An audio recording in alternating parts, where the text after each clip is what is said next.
Here we go. Good evening, everyone. Welcome and thank you for joining us for the very first in what we hope will be a long-running series called Leadership Spotlight. So I'm so glad to see that you're spending. Hard to hear. Well, hi there. Hi, Mel. How you doing? Anyhow, welcome everybody. We want to first off thank our executive director, Christy Yonkers. Christy, after a busy full day here at the Temple, is also being our Zoom host tonight. So thank you so much, Christy. A little bit into our discussion, Christy's going to explain to everybody how and when they can go about asking questions, should you have any questions.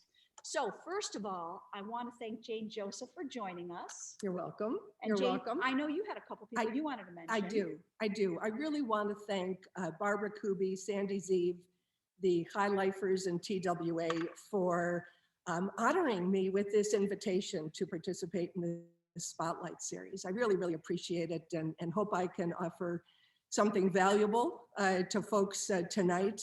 I also want to thank you, Cantor Sebo. Well, I know you just came home from a lovely wedding weekend in Florida. Yes. I appreciate you being here tonight. I have two questions to ask. Yes. I usually call you Cantor Sebo. You know that. Yes. And for purposes of this discussion, I'd like to call you Kathy. Would that be okay? Or Princess, Her Royal Highness, Catherine. So Yes, Kathy would be fine. okay. What was the second thing? The second thing is, you know how much I enjoy talking about myself. And so when I start getting tired of talking about myself, I'm wondering if I can turn the tables and ask you a few questions. We'll see how you're doing, okay? Whatever you want. Okay. Jane was not comfortable about talking about herself, and we're not calling it an interview tonight. We're calling it a conversation. It's a conversation. And we also want to let you know that Jane and I are both several weeks past our second vaccine.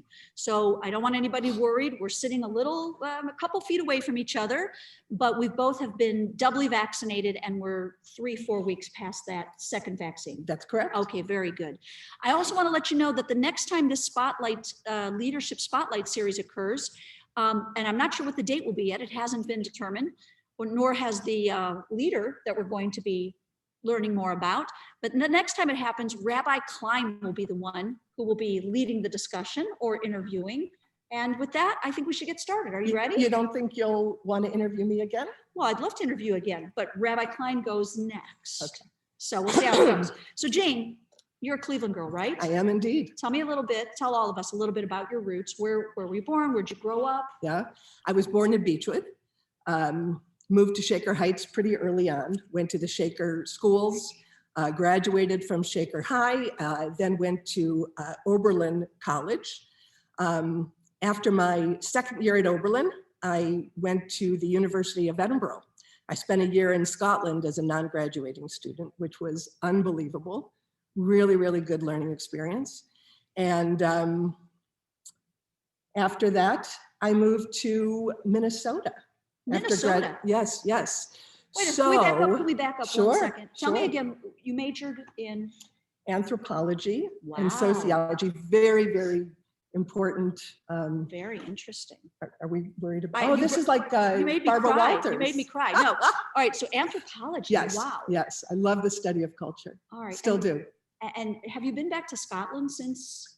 I haven't. That's one of my bucket list countries. I really would love to go to Gorgeous. Scotland. It's green. The people are so kind and Really? open and friendly. I had a really, really wonderful year there. All right. So you finish your college years. Yes. You decide you're not going right off to a grad school program. No. I decided I was done with school. Folks my age this will resonate with you. I was a big fan of the Mary Tyler Moore Show. I love Mary Tyler Moore. So I love that show. after I graduated from That's college, why you went to I Minneapolis. decided to move to Minneapolis. I got a big M to put on my wall. And as luck would have it, on my way into the Twin Cities, we stopped at an IHOP for dinner. I was with a college friend of mine. Yes. And the music playing at the IHOP was the Mary Tyler Moore song. Oh, wow. Does everybody know what an IHOP is? Does everybody- International House of Pancakes. International House of Pancakes, Right. IHOP. Okay, so you and your college friend, you decide with your friend you're going to move to Minneapolis for the sole reason because you love the Mary Tyler Moore Show. I'd love to say there was something deeper. Now, I know your mom, Fran, is watching. Hi, Fran. Hi, Fran. Nice daughter. We love your daughter. What did Fran say about you want to move to Minneapolis for what? So I was in Minneapolis for about 22 years. And up until the time I moved back to Cleveland in 2001, my mother thought I was in Indianapolis. Oh, wow. So what did she think? She thought it was great. You're in Indianapolis. I was in Indianapolis. So you're a big Mary Tyler Moore fan. I was. Guess what I have here? I have the words to the theme song. Oh, God. Let's do it. What do you say? Do you even need the words? No. Okay, let's sing. Go. Who can turn the world on with her smile? There's a lot of time there. Who can take a nothing day and suddenly make it all seem worthwhile? But it's you, girl, and you should know it. With each glance and every little movement, you show it. Love is all around, don't need to waste it. You can have a town, why don't you take it? You're gonna make it after all. Ba-da-ba-ba-ba-ba-ba. Okay, I can't believe you just did Wow. that. Now, then you throw your hat up in the air like Mary Tyler Moore. I did that at the Idea Center. We did not rehearse that, No, we as you can didn't. tell. I didn't know. We're going to get back to the interview now. All right, so you're living in Minneapolis with Yes. your friend. What happens? You have to get a job to survive. Yes, I got a job at a bank. Twin City Federal, as a savings consultant. I was opening and closing accounts. What are you all of 22 years old? Yeah, and it was fine, except I worked with all the women at the bank were in this one department. And, I had a very feminist consciousness after being at Oberlin for so many years. And all of the men were trained by the women in my department to be managers. And so they would come into the department and become managers, and all the women would stay savings consultants. So I said, later for this one. All right. So I left the bank. Okay. So in a little while, we are going to talk about your leadership skills and you as a leader. But at this stage in your life, in your early 20s, or even before you even got to college, did you view yourself as a leader? Were you that kid, that teenager, that college student growing up? Were you a leader? Yes. Okay. Yeah. I think I've always thought of myself as a leader. That's good. It's never been a stretch for me. I remember when I was a kid, our neighborhood was putting on the play Oliver. Okay. And I volunteered to direct the show. I mean, I was always really comfortable making decisions, being out in front. That never scared me. Okay. Well, but I don't think that's a requirement for a good leader. I don't but think. But for you, it was always, Yes, it felt like it was always there. Yes, that's right. So here you are, you're working in a bank. I know somewhere along the lines, you made this decision to go to law school. Mm-hmm. Well, I was also working after the bank. I worked at a shelter for battered women.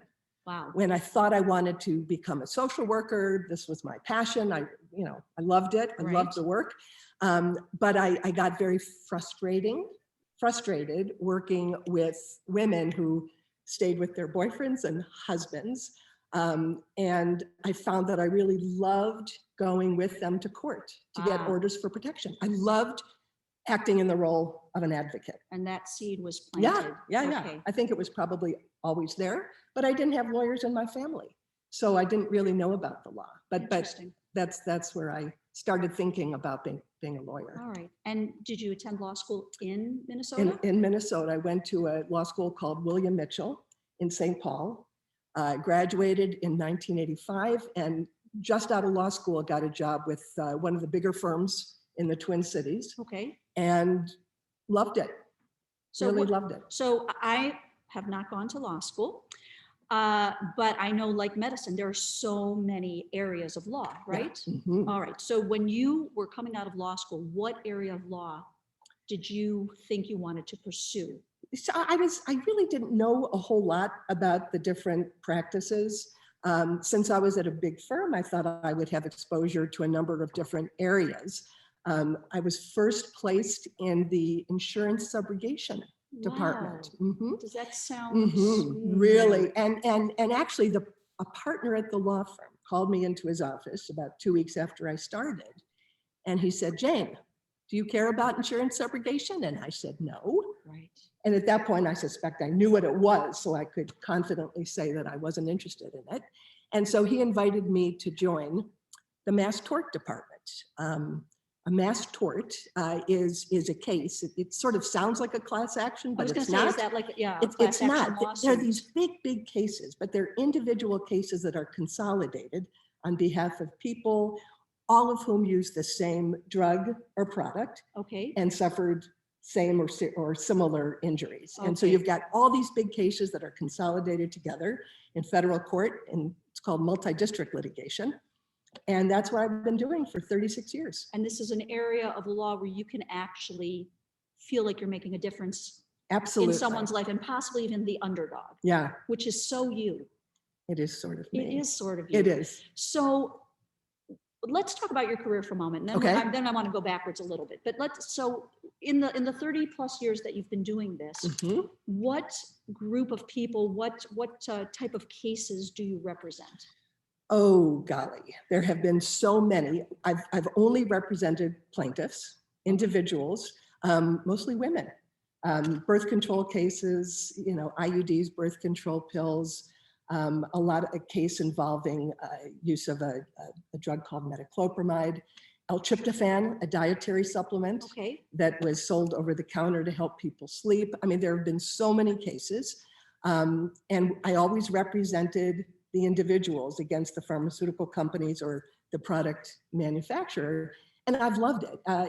There are lots of happy lawyers out there, right, and lots of unhappy lawyers. I am a very, very happy lawyer. I have loved practicing law. Yeah. And why do I think maybe you shared with me, are some of your cases helping members of the Native American community? Yeah. Can you speak to that a little bit? Absolutely. I've always represented individuals up until recently. For the past several years, my firm has been working on the opioid case that is venued here in Ohio, in the Northern District of Ohio in federal court. And we're not representing individuals in those cases, in that litigation. We represent governments. So my firm does represent some cities and counties, but mostly we represent Native American tribes.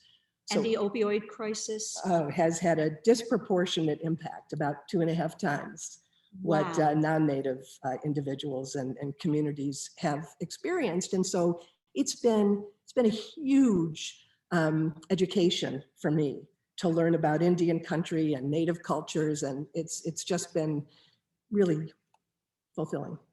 Does this work require you to do a lot of traveling? Not for the past year. Well, yeah, no, but before that, you're right. I mean, most lawyers who do the kind of work I do travel for meetings. I have visited a number of client tribes and really gotten to know people. And traveling has always been part of my practice. Okay.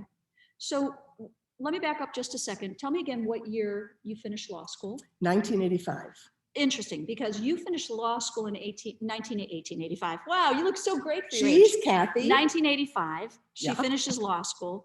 In 1985, I became a full-time cantor in a conservative synagogue.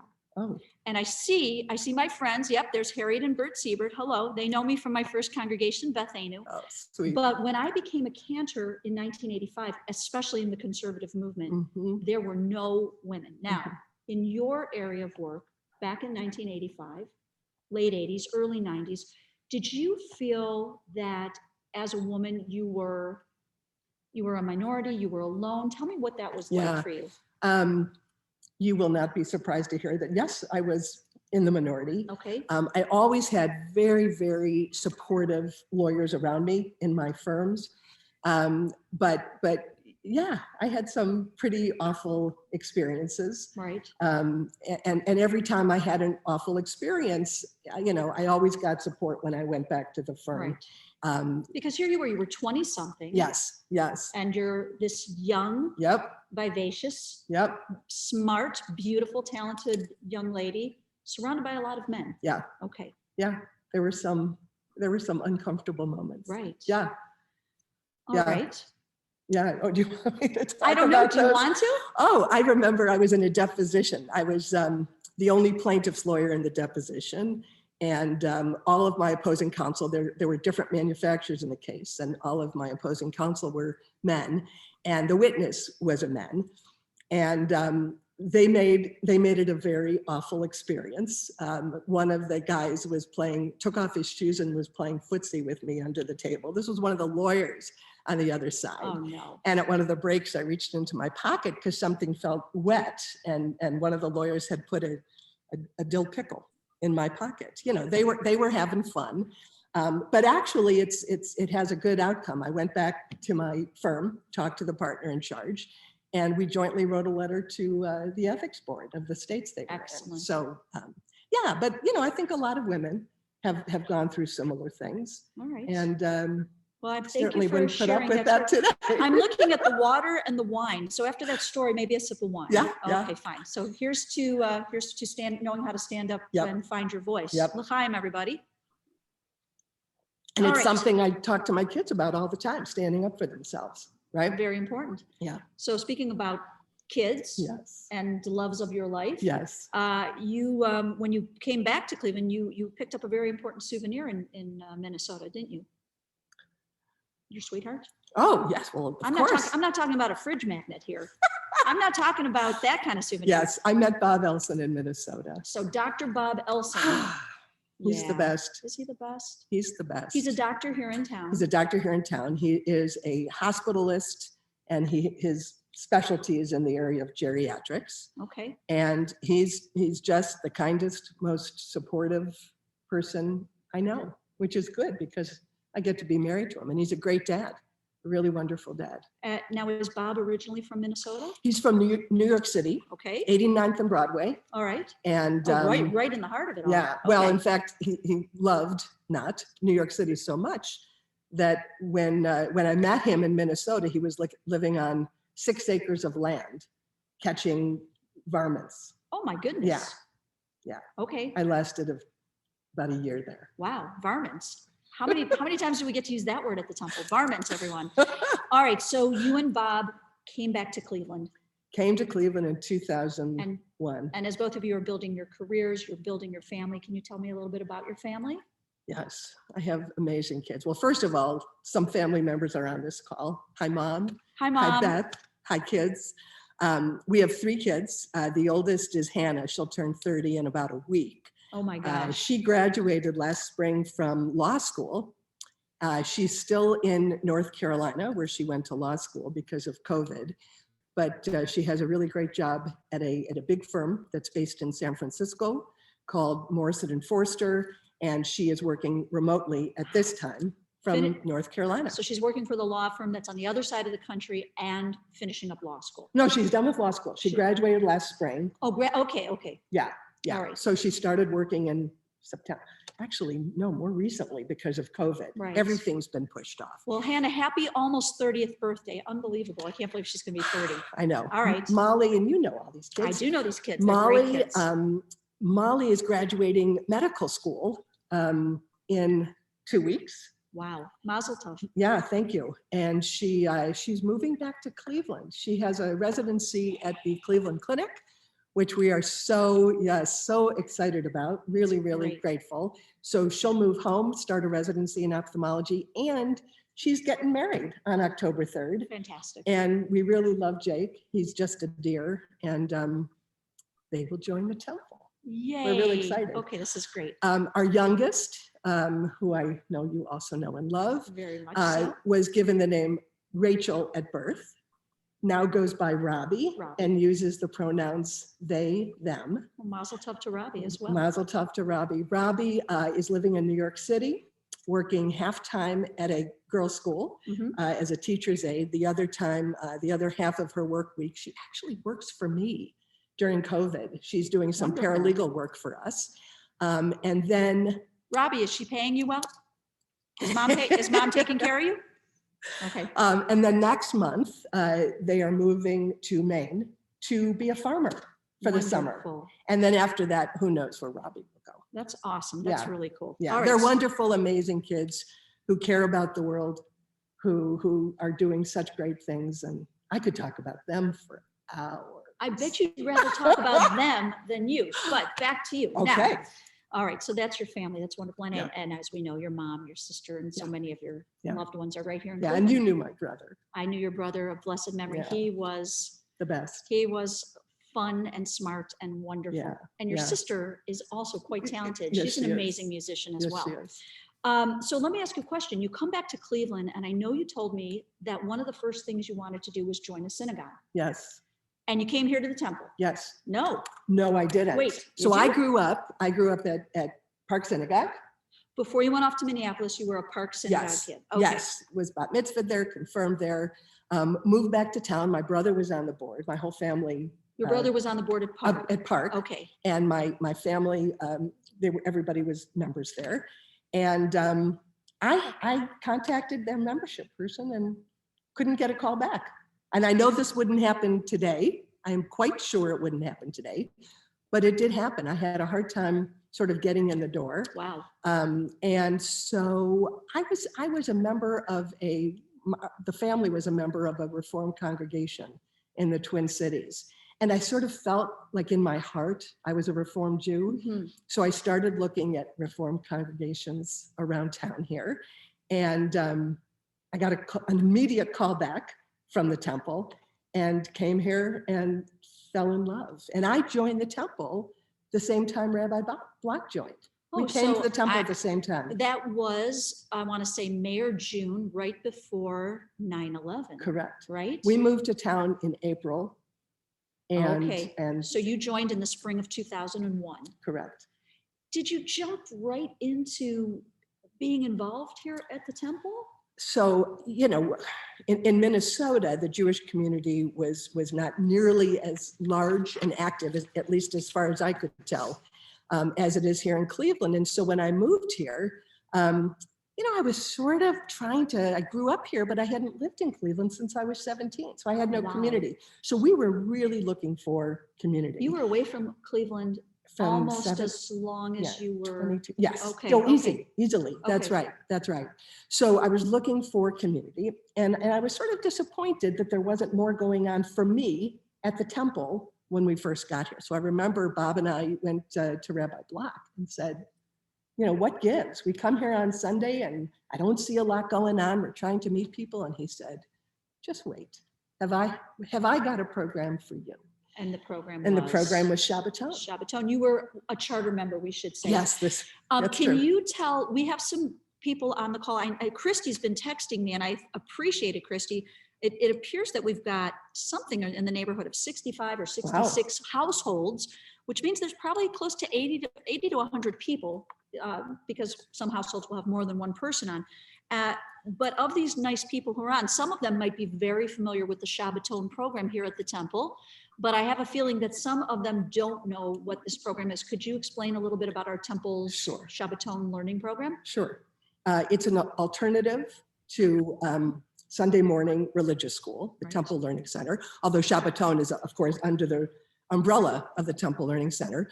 But it's a family program that happens on Saturday afternoon from 3 to 5:30. That's what it was when I started. And it wasn't just families dropping off their children. No. It's the whole family, right? Right. Okay. And it was life-changing. It was, the kids still talk about Havdalah. At the end of the afternoon, the lights would be turned down. Rabbi Schlein would do Havdalah with the kids.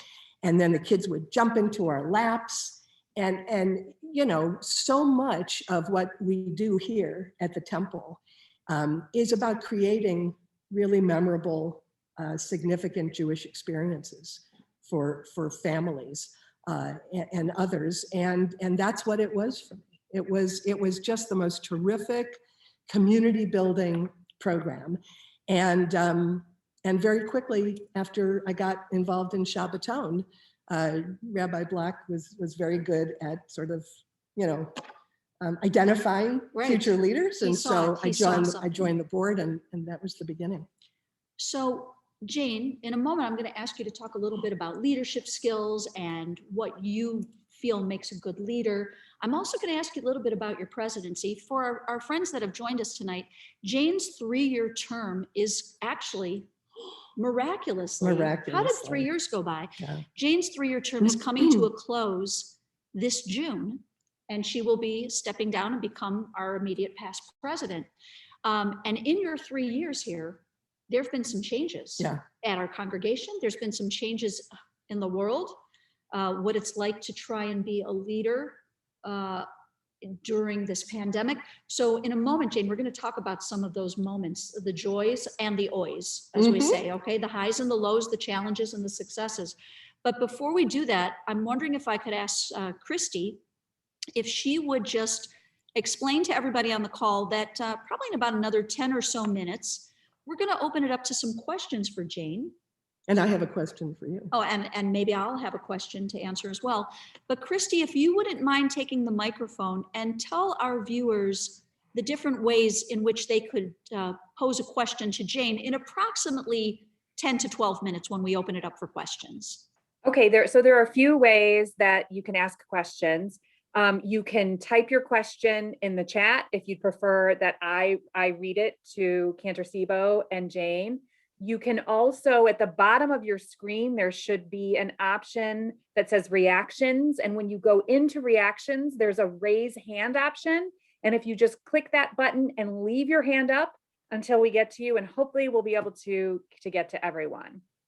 Christy, one question for you. If it's still a little too scary for someone to type in the chat room or find that button, if it's time for questions and you see somebody actually raising their hand frantically, will you be able to call on them as well? I sure will. I will do my absolute best. Thank you, Christy. We appreciate it. All right, so we're going to continue with our conversation. Is it time for me to ask you a question because I've been talking for so long? If you really have a question. This is a good one. This is a good one. And it comes from Elizabeth Stern. Oh, no. Yeah. Oh, no. Kathy, what is the scariest song for you to sing in your liturgical repertoire? Oh, boy. And is it the key change in Adonai Love? Okay. Thank you, Elizabeth, for that bold and amazing question. And I know which key change you're talking about. We all do. Okay, so the key change is a little scary because it's a moment where all of a sudden it's a cappella and you got to make sure you hit the note just right, because if you're in the cracks. I'm hearing it right now. Yeah, I'm hearing now. I can't get it out of my head. I don't know that there's any scary musical moments, because truth be told, if I'm looking at a piece of music and I'm thinking to myself, boy, I'd really love to sing this on a Friday night or for Rosh Hashanah or Yom Kippur, but it's so impossible that it might be a musical train wreck. Obviously, I'm not going to pick that song. Right. If it's something that I just feel musically is above it's not within my reach. But I think instead of a song being scary because it's difficult, I might say that a song could be a little frightening, maybe a song that causes me to feel very humbled because I know the importance of it.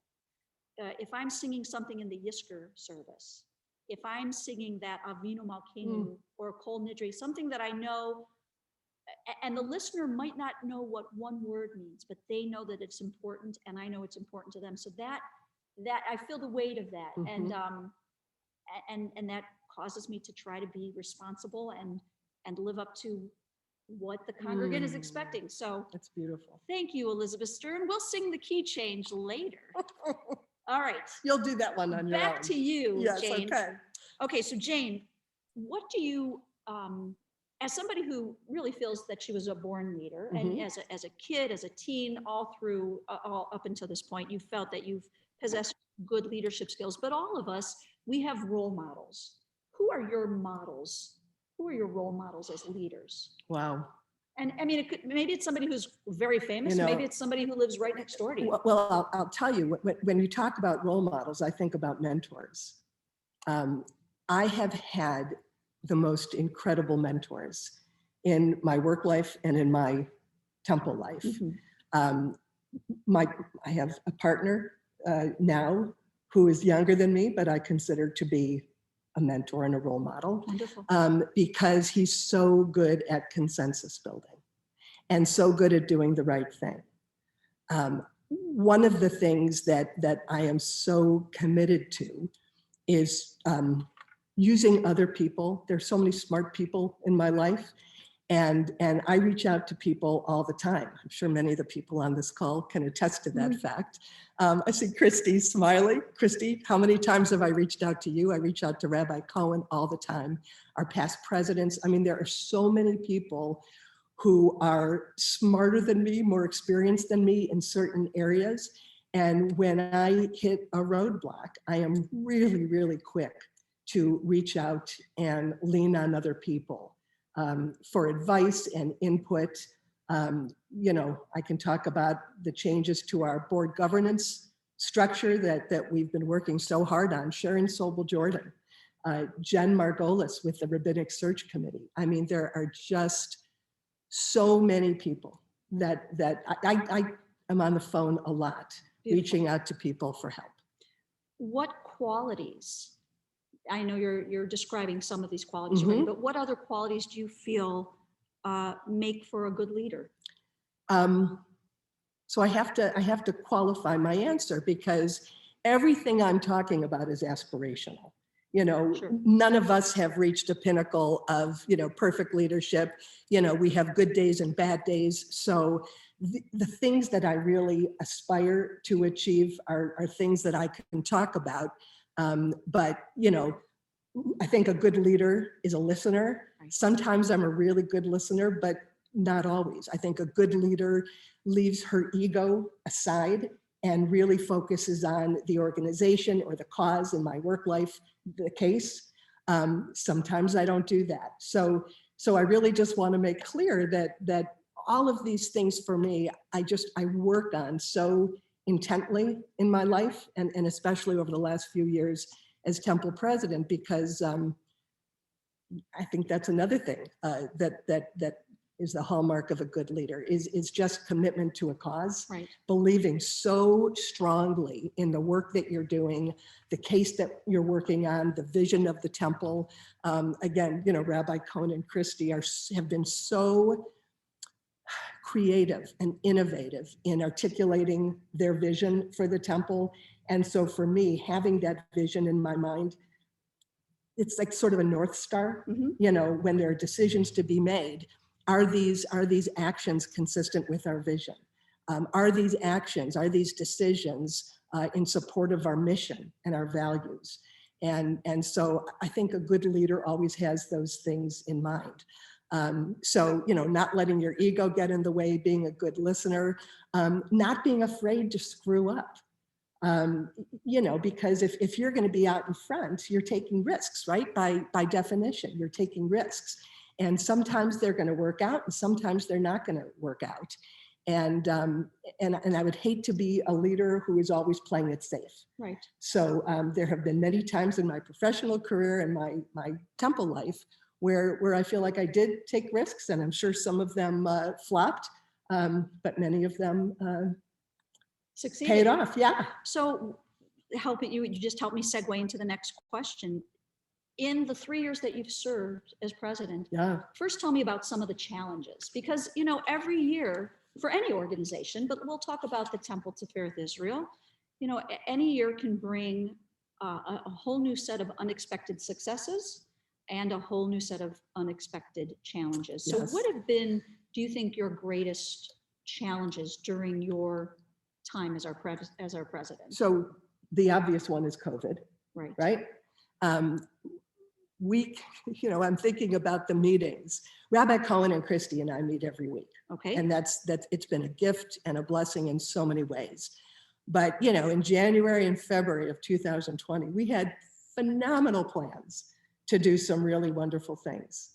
And everything came to a halt with COVID. And so, you know, we had to pivot.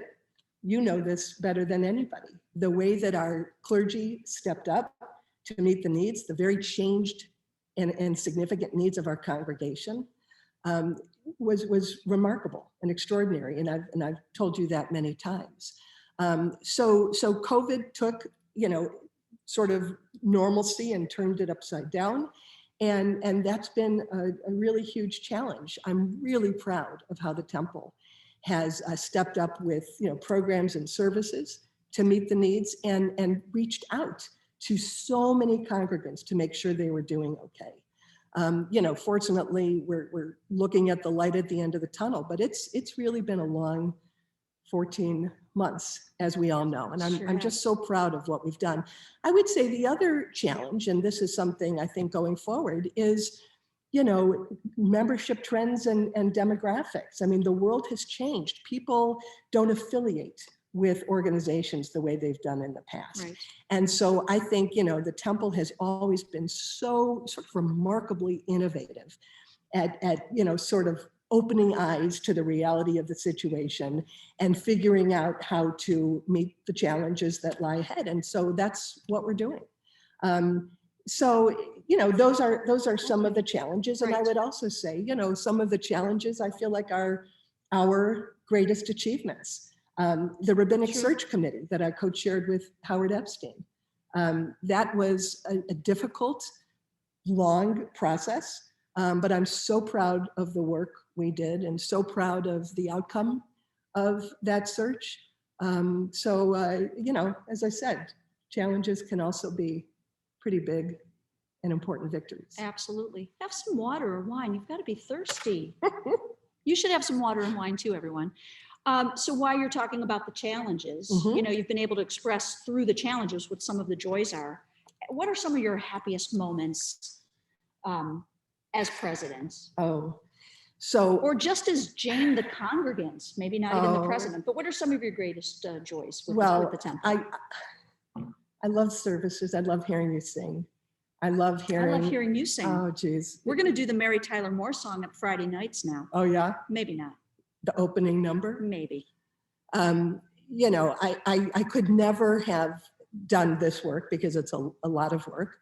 Don't tell Michael Freeman. It's a lot of work if I didn't care so deeply about the organization. Do you want to tell them who Michael Freeman is? Michael Freeman is our incoming president. As of July 1st, he will be the new president of the temple. And if you don't know him, he's just an amazing, amazing guy. I know you'll all grow to love him. So the joy of this job is connecting with congregants. There's just no other, you mentioned much earlier the joy of the connection that you had and still have, but the connection you had initially with Rabbi Rick Block. And Christy just texted me, he's on this call. No way. Hello, Rabbi Block. Rabbi Block is in the house. Yeah. Maybe he'll ask you a really hard question, like what's the capital of Kansas or something like that. Yeah, we'll get to that. Okay, fine. So you asked about mentors, but truly, Rabbi Block and Rabbi Cohen have been unbelievable mentors to me. I'm very grateful. Wonderful. I have one more question for you before we open it up to our wonderful participants here. What is going to be the next chapter? What happens when a president is done with their presidency? I don't know. What are you going to do? I don't have a clue. I mean, do you have any ideas for me? Well, I don't know. You want to chat? Please give me some ideas. You want to sing in the choir once choirs are allowed to sing again? Sure. If you'll have me. I will. I don't know. I'll have a lot of extra time on my hands. I know you're going to still stay busy. I do have a job. You do have a job, and you have a family, and you have a wedding to plan. Yeah, and a kid moving home. Right. So I'm not sure. But the bar for volunteer involvement has been set so high. Right. With this joyous work that I've done, that it's going to be hard to find the next thing. But other people have done it, right? Sure they have. Everybody gets. I'm looking. I see some of the faces on this call, and we have a lot of leaders on this call. Yeah. Some of them are board members. Some of them are active in TWA and High Lifers and our Temple Brotherhood. There's people on this call who are volunteers as ushers, which is such an important thing for us.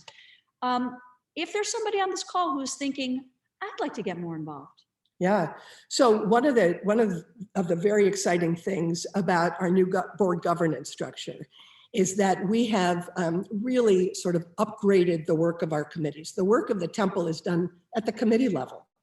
And then those committees report to the executive committee, and the chairs of the standing committees all sit on the executive committee. So if you want to get involved, first of all, call me, but also get involved in one of our committees, whether they're board governance committees, like, you know, the governance committee, the finance committee, facilities, security, membership. We have a new development committee. And then there are so many other affiliate groups and non-board committees like museum committee and so many others that, you know, High Lifers, Brotherhood, TWA, TFC, our rejuvenated TFC. So there are tons of ways to get involved. Well, besides this incredible commercial Yes. for Temple involvement, will we be seeing something maybe in a Temple Times or, you know, in our newsletter or something that will come up that will also be able to remind people if they want to find ways to Oh, get more involved? that's a wonderful idea. Maybe we'll do that. Absolutely. All right. Yeah, Well, great idea. Jane, let's see if we've got some questions out there. I'm not sure. Christy, you want to take over? Sure. So far, we don't have any questions. Is anybody, Question? okay. You have a question. I have a question. Is it for Rabbi Block, I hope? I understand that you are an expert in the field of state capitals. How does one acquire that expertise, and what is the state capital of Kentucky? I will tell you, well, the state capital of Kentucky, of course, is Frankfort. But the reason I know this, it's my only trick. There's other people out there who know actually really, really, really important things, but I know my 50 state capitals. And the reason is because when I was in 6th grade and my brother Michael was in 4th grade, we were sitting at the dinner table and my mother was talking about, oh, what did they used to call it in junior high school? Not social studies, but whatever the class was. Okay. Maybe it was actually geography. And she said, well, you kids are learning your state capitals. And my brother and I looked at her like, what are you talking about? She's like, you don't know your state capitals? And I think it was like October. And she said, you have to know my mom. She said, if you don't know your state capitals, by the middle of December, you will not leave this house during winter break. And I knew my mother meant it. So my brother and I learned our state capitals, not at school, but because we wanted to be able to go sledding and leave the house during winter break. And that's why I know Good my state capitals. motivation. I'm sure there's a much better question out I there. have a question from our viewers. I think you may know this one. This is Molly Elson. Oh. With a great question. It's a really good question. She obviously knows you well. What is the greatest book, movie, or show that's opened your mind recently? Oh. And Nada Levy would like you to know, Cantor Sibo, that it was civics. Thank you, Nada Oh. Levy. Civics. Thank So you. the reason Molly is asking this question, it's a trick question, Christy. It's a trick question, is because she knows that I am a big fan of the Real Housewives TV shows.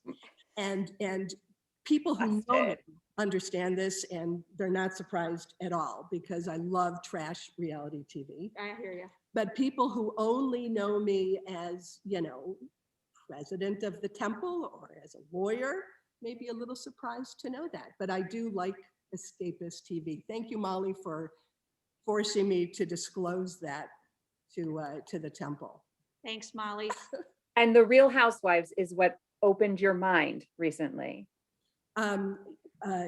Yes, but we Okay. can talk about that offline. Okay, I look forward to it. You did one time recommend a really great Australian soap opera to me that I very much enjoyed. So What was the name of that? Let's it was that in Australia, I can't remember what it was called.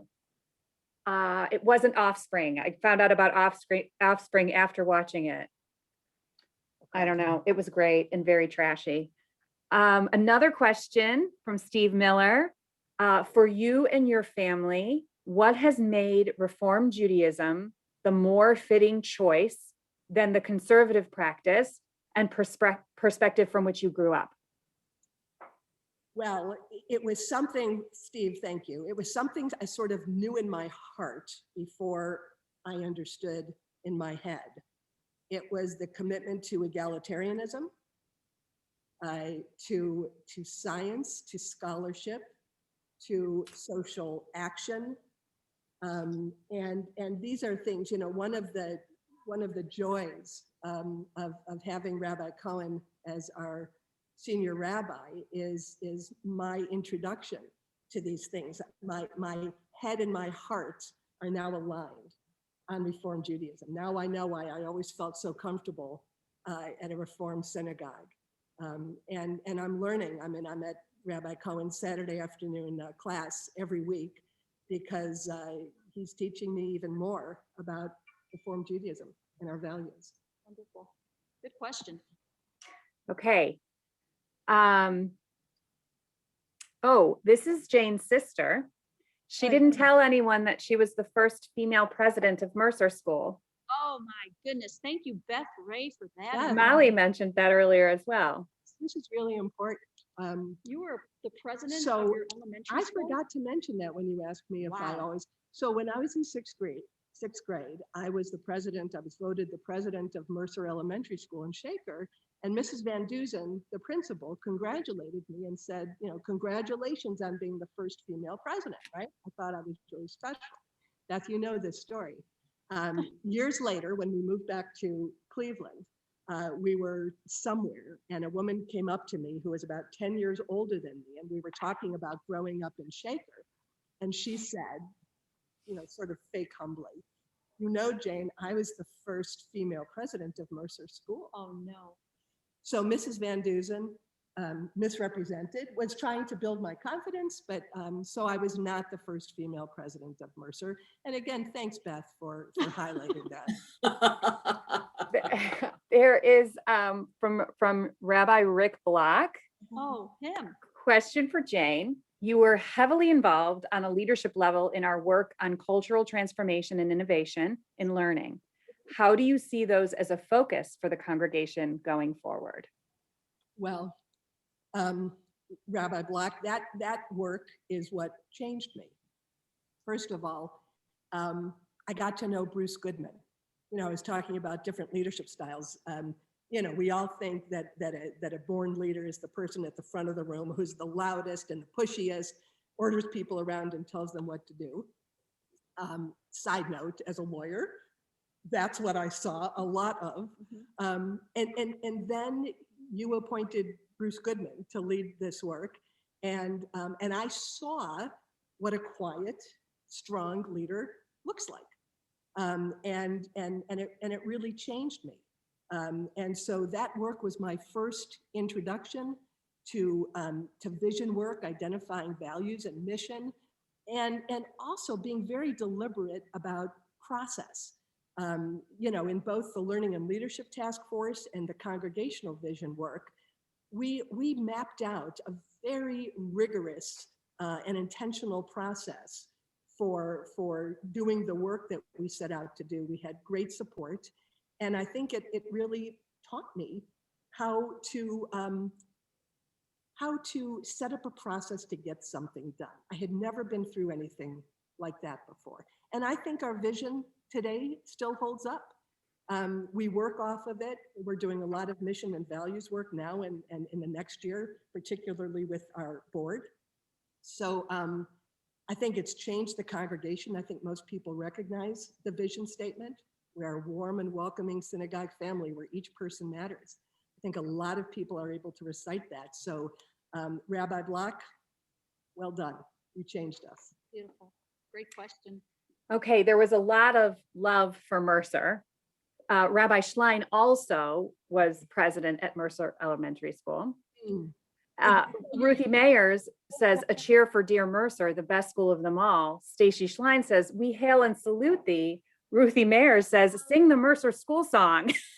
Okay, all right. I don't know the Mercer school song, so Jane, Looks like Beth Ray might.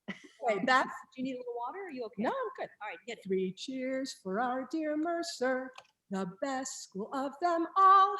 We hail and salute thee. We hark to. I could go on and on with all 4 verses, but I'm not going to.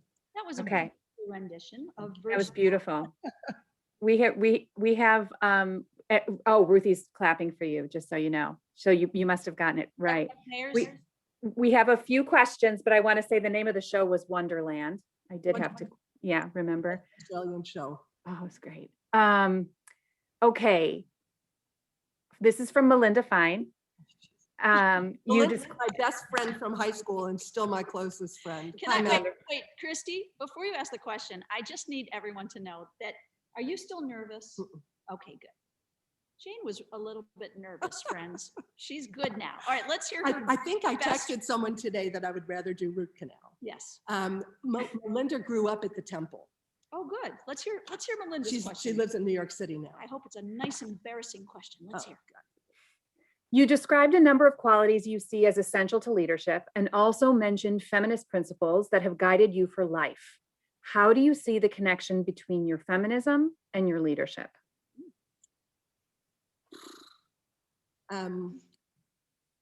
Thanks, Melinda. That's a really good question.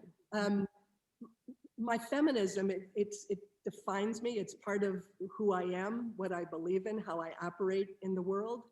You know, I said I've never shied away from being a leader. So I suppose, you know, that's part of my feminism. I mean, it's so intricately interwoven, the two things. It's what I believe and it's who I am. And I just thank God that the world has changed, you know, so that, you know, I have 3 kids who are looking at a different world. They will not have dill pickles in their No, they won't. pockets, right? They will not. Hannah will not face Yeah. the same challenges I face. So Melinda, it's like you. It's just who I am. It's how I live in the world. That was Okay, we have a good one from Molly. Jane, what responsibility, I think she calls you mom though, right? But Jane, what responsibility do you believe American Jews have to our Black and Asian community members in today's divisive, fearful climate? Yeah, I've got serious peeps yes. in my world. Yes, you do. You know, when I talk about the values of Reform Judaism, intrinsic to those values is our commitment to the wider world. We don't exist in a vacuum. We don't care only for our own. And so, you know, not only are we allies, but we have to, you know, aggressively, intentionally stand up for people, identify areas of systemic racism, be sort of a stronghold for the values and ideals that all of us feel so strongly about. You know, we have a relatively new racial justice task force. And I'll say there's not too many congregations in our country, reform or otherwise, that have a group like that. No. And this, you know, Erwin Lowenstein is the chair of the task force, Right. and He's he here. works very closely with Rabbi Cohen. This is just a top priority for us. And the task force is about education, study, figuring things out, but it's also about advocacy. There's an advocacy arm to the racial justice work that we're doing, and it's something I care very deeply about. Thanks, Molly. Okay, from Kim Cole, this newest staff member at the Temple. I'd love to hear your thoughts, experiences on the multiple roles of being a mom, wife, lawyer, and community leader. Simple. Piece of cake. Do you want to juggle? You want to juggle something right here? You want to show them your So, juggling you know, one of skills? my favorite stories is when I first started practicing law, you know, and I had little babies, and I was so committed to being a good mom that at one point, and you know, God forbid they should go to aftercare, right? So I decided to go part-time for a while because things were getting to be too much. And one of the kids, I don't know if it was Hannah, Molly, or Robbie, said to me, "I can't believe you made us stop going to aftercare. All of our friends are in aftercare." So here I was trying to juggle things to be more available to the kids, and they just didn't care. Right. So clearly it's something, Kim, you know, that every parent has to work out for herself. And you know, my kids' therapists will have great stories to tell in a few years. And we all do the best we can, you know, and sometimes it works and often it doesn't. But now the kids are grown, and I have such different relationships with them than I had when they were kids. I mean, Bob and I talk about that all the time. It's just such a joy to watch them as adults and to see them. I mean, you must feel the same way about your kids. Oh, To see them as adults and interact with them, it's adult to amazing. adult, It's a miracle. it is a miracle. And we blinked and there they were, Yeah. adults. I know. It went Makes so me fast. really happy. It's unbelievable. Christy, I just want to ask, and I don't know if Sandy Zeev or Barbara Kuby would like to weigh in on this, but we are getting close to the 8 o'clock hour. And I'm just not sure if this program is scheduled to end right at 8 o'clock or thereabouts, or a few minutes after. But Sandy's nodding yes, 8 o'clock. okay, so if are there any more questions, Christy? I think we got to all of them. All right, well, then let me thank you, Christy, for taking care of that. That was You're so very helpful. welcome. I want to thank everyone who tuned in. You took time out of your night to Yeah. be with us. I want to thank you for joining us. Thank you. Now we're back to Thank you. Cantor Sivo. No. Thank you for doing this. I Thank really you for appreciate saying it. yes. And you know what, just a couple quick announcements I would like to share with everyone that this Friday evening, we always are live streaming our 6 o'clock Shabbat service. This Friday evening is extra special.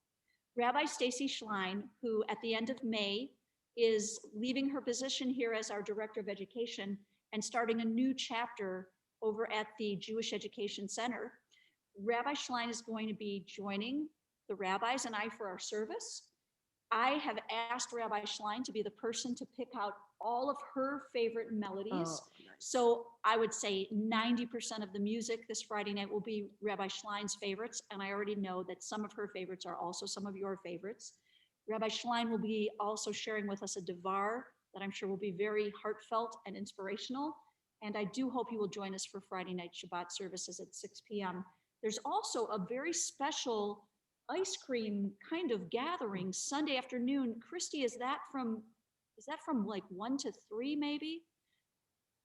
Christy's going to look that To up. honor Rabbi To Schlein. honor Rabbi Schlein. So Yeah, we anyone love who you. would like to join us for the live stream, we have some very special moments planned in our worship service tomorrow evening. And Friday evening. Friday evening. What day is it? This is Wednesday. It's Wednesday. It's COVID and it's Wednesday. Anybody else having trouble with the date? I don't We've even. got some leftovers. Okay, yeah, it's Wednesday. Don't join us for Shabbat services tomorrow. But do join us on Friday evening at 6 o'clock. And Christy, when is that special little gathering? So according to the temple calendar, it says 12:30 to 2:30. Just confirm in the Stay Connected. Okay, I'm getting thumbs up from Kim. Hallelujah. 12:30 to 2:30. Well, with all that being said, once we know when our next leadership spotlight. Reshared was what, 5 minutes ago? No, you're not. We will make sure to let you know when the next leadership spotlight will be occurring. I can't thank you enough, Jane, for being our inaugural guest. And we thank you. And as we say at the end of each book in the Torah, when we finish the last book of each Torah, we say, Chazak, Chazak, v'nitzchazek, which means be strong, and may you continue to be strengthened as you go forward and see what the next chapter has for you Thank you in the future. very much. It's an honor. Thank you all. Friends, thank you so much for joining us. Good night. Love you, Jane.